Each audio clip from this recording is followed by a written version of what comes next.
जैसा आप बनना चाहते हैं वैसा नहीं बन पा रहे हैं तो जानिए उसका असली कारण गौतम बुद्ध की कहानी से। नमस्कार दोस्तों, आप सभी का हमारे YouTube channel silent your mind में स्वागत है। दोस्तों, क्या आप जैसा बनना चाहते हैं वैसा नहीं बन पा रहे हैं, या जो चाहते हैं अगर वो नहीं हो रहा है, तो आज की ये कहानी आपके लिए ही है। दोस्तों, इस कहानी को ध्यान से अंत तक जरूर सुनना। दोस्तों, अगर आप इस कहानी को अंत तक ध्यान से सुनते हैं तो आपको इस कहानी से कुछ ऐसा सीखने को मिलने वाला है जो आपको आपकी लाइफ में बहुत काम आने वाला है। इसलिए इस कहानी को अंत तक अवश्य सुने। लाइफ चेंजिंग गौतम बुद्ध की कहानी। दोस्तों, आज आपके पास जो कुछ भी है वो इसीलिए नहीं है कि किस्मत में इतना ही लिखा था या फिर आपकी किस्मत ही खराब है, बल्कि वो इसीलिए है क्योंकि आप इतना ही डिज़र्व करते हैं। दोस्तों, ये प्रकृति बड़ी ही न्यायप्रिय है। ये उसे उतना ही देती है जितना कि वह हकदार है। चाहे वो ज्ञान हो या धर्म, अभी आपके पास उतना ही है जितने कि आप हकदार हैं। लेकिन अगर आपको इससे भी ज़्यादा चाहिए तो आपको उसके काबिल बनना होगा। दोस्तों, ऐसा कौन सा गुण है जो आपको काबिल बनाता है? क्या आप उस गुण के बारे में जानना चाहते हैं? अगर आप जानना चाहते हैं तो आप गौतम बुद्ध के जीवन की इस कहानी को अंत तक ध्यान से जरूर सुने। दोस्तों, इस कहानी को सिर्फ समझना मत, बल्कि इस कहानी को अपने भीतर उतर जाने दीजिए। तो बिना समय को गवाए चलिए कहानी की शुरुआत करते हैं। गौतम बुद्ध के जीवन की शिक्षाप्रद कहानी जो आपके जीवन को बदल देगी। दोस्तों, एक बार गौतम बुद्ध को एक सभा में भाषण करना था, और जब सभा का समय हुआ तब बुद्ध वहां आए और बिना कुछ बोले ही वहां से चले गए। तकरीबन 100 से भी ज़्यादा लोग बुद्ध को उस सभा में इंतजार कर रहे थे, और बुद्ध के इस तरह के व्यवहार को देखकर सभी लोग बहुत चौंके, लेकिन किसी ने भी बुद्ध से कोई भी प्रश्न नहीं किया। दोस्तों, अगले दिन फिर से सभा का आयोजन हुआ, और दूसरे दिन सभा में लोगों की संख्या तकरीबन घट गई। इस बार तकरीबन 80 लोग सभा में बैठे हुए थे। बुद्ध सभा में आए, लेकिन इस बार भी बुद्ध ने वही किया, यानी बुद्ध इस बार भी आए और बिना कुछ बोले ही वहाँ से चले गए। लोग दोबारा से चौंके, लेकिन किसी ने भी बुद्ध से कोई प्रश्न नहीं किया। अगले दिन सभा का आयोजन फिर से किया, लेकिन इस बार सभा में लोगों की संख्या और भी घट गई, और इस बार सभा में केवल 50 लोग ही आए हुए थे। बुद्ध सभा में फिर से आए, उन्होंने इधर उधर देखा और बिना कुछ बोले ही सभा से चले गए। उसके बाद कुछ लोग क्रोधित भी हुए, क्योंकि लोगों ने अपना काम छोड़ छोड़ के आए हुए थे, लेकिन किसी ने भी बुद्ध से कोई प्रश्न नहीं किया। अगले दिन फिर से सभा का आयोजन हुआ।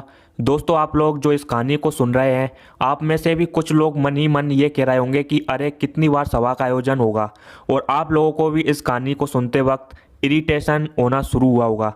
और जिन जिन लोगों को अभी ये इरिटेशन होना शुरू हो गई है, उन लोगों को तो यह कहानी बड़े ही ध्यान से सुनना चाहिए, क्योंकि यह कहानी आपके लिए ही है।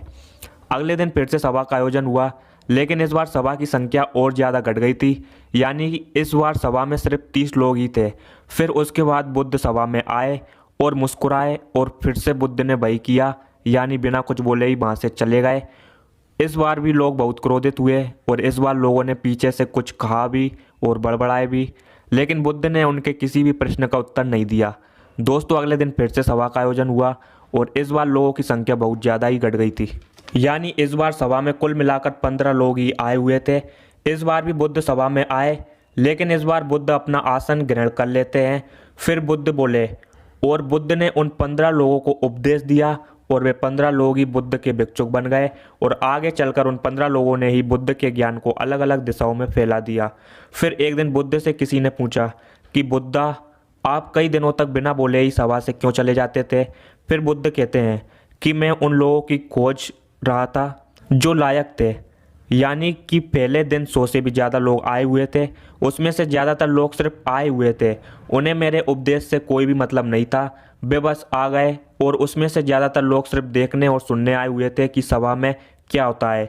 वे मेरे काम के लोग नहीं थे, क्योंकि वे लोग मेरे ज्ञान को औरों तक नहीं पहुंचा सकते थे। मुझे तो उन लोगों की खोज थी जो मेरे ज्ञान को जन जन तक पहुंचा सके। कई दिनों तक सभा से बिना बोले ही इसलिए चला गया, क्योंकि मैं ये देखना चाहता था कि वे कौन लोग हैं जिनके भीतर वास्तव में प्यास है। जिन लोगों के भीतर में वास्तव में प्यास थी, वे लोग अंत तक जरूर रुके, और जो लोग बस ऐसे ही आ गए थे, वे लोग पहले या दूसरे दिन ही चले गए। जिनके भीतर धैर्य था, उन्हें मुक्ति का मार्ग भी मिला, और जो लोग जल्दबाजी में थे, वे लोग अब घर में बैठे हुए हैं। सवाल ये नहीं है कि मैं तुम्हें क्या दे सकता हूँ, बल्कि सवाल ये है कि तुम क्या ले सकते हो। तुम्हारा पात्र कितना बड़ा है और कितने तुम हकदार हो। जितने की तुम हकदार हो उससे ज़्यादा तुम्हें नहीं मिलेगा। फिर वह व्यक्ति बुद्ध से पूछता है कि बुद्ध लायक कैसे बने। फिर बुद्ध कहते हैं कि धैर्य के द्वारा। जिस व्यक्ति के अंदर धैर्य है वह अपने जीवन में कुछ भी पा सकता है। सभा में जितने भी लोग आए हुए थे और उसमें से अंत तक वही रुके जिनके अंदर धैर्य था। चाहे तुम्हारे जीवन में तुम्हारा लक्ष्य जो भी हो, कुछ भी हो, लेकिन तुम बिना धैर्य के सफलता के चरण तक नहीं पहुंच सकते।